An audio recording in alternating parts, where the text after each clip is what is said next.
Rodgers is, yeah, it's a screen. Up the middle screen to Adams. Ooh, he got popped in the face. Oh my Mouth guard comes out and they're asking for help. It is time to get Fox out of there. This game was absolute garbage. Like, everything that could have went wrong, went wrong. The only thing the Bears didn't do was they didn't have a safety. That is literally the only good thing about this entire game. Danny Trevathan's hard-ass hit to freaking Davante Adams.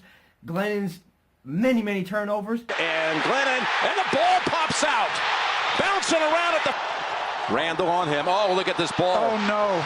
No, I don't think they can anymore with the injuries. 2nd and 15. Tom did that day, and he did it again. Oh, it's intercepted. Fox's lack of judgment. Fox's reasoning behind not wanting to let Trubisky in, which there was no reason to not let Trubisky in. The Packers just shitting on our defense, shitting on our offense.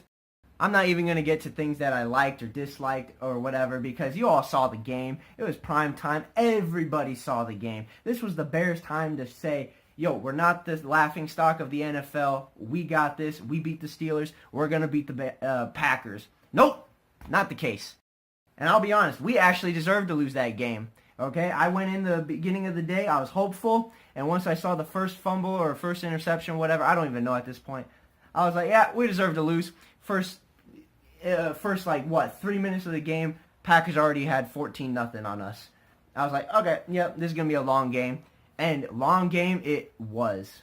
With Trevathan's nasty-ass hit, and I got to be honest, a lot of people were saying that it was intentional. I watched it over and over and over. I dissected it. Alright, so I'm going to have the clip playing for you guys on repeat in like half speed or so. And I want you guys to take notice at when Davante Adams has the ball, he does get stopped by number 38. I believe that is Adrian Amos, I believe.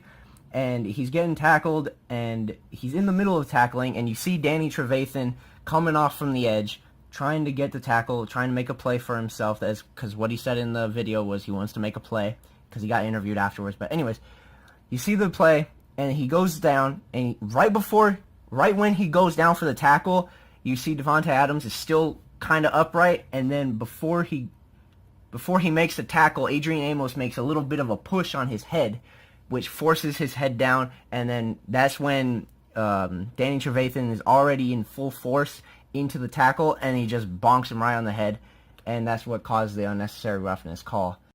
So after I saw that, I was like, yeah, we deserve to lose that game because that at the time that was a very dirty hit. Now, a lot of people are arguing if it was a dirty hit and whatnot.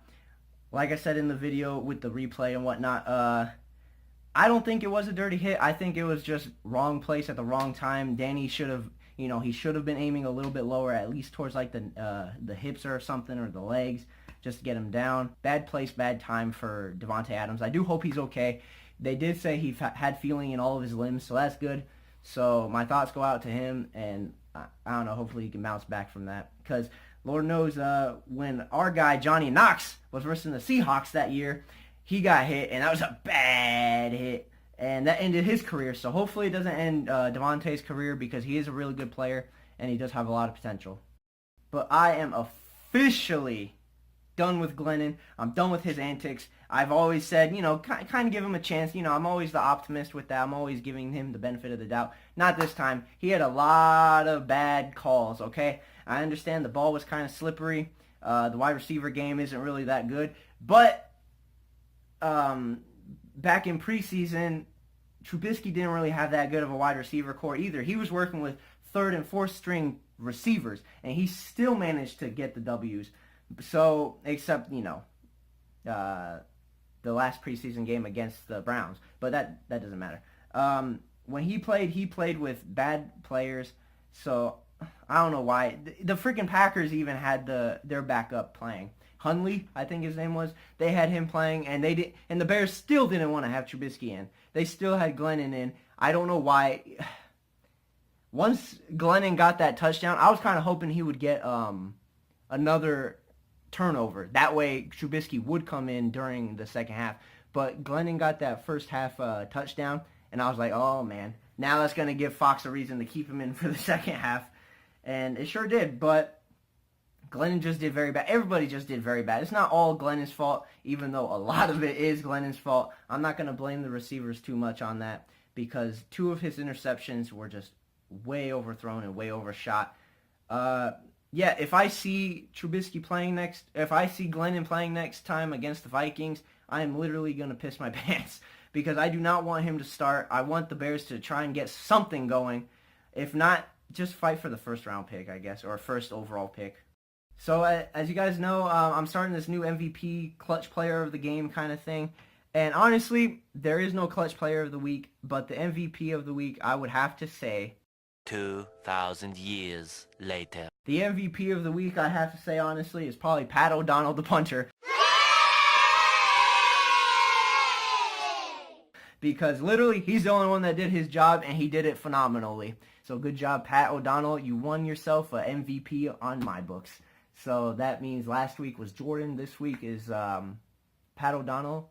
Let me know down in the comment section who you think your MVP is. If there's any. If there's not any MVP, don't even sweat it. I understand completely. But be sure you guys like, share, subscribe if you enjoyed. I will see you guys next time for the pregame while we have this little mini bye week to face the Vikings. So, as always, guys, bear down.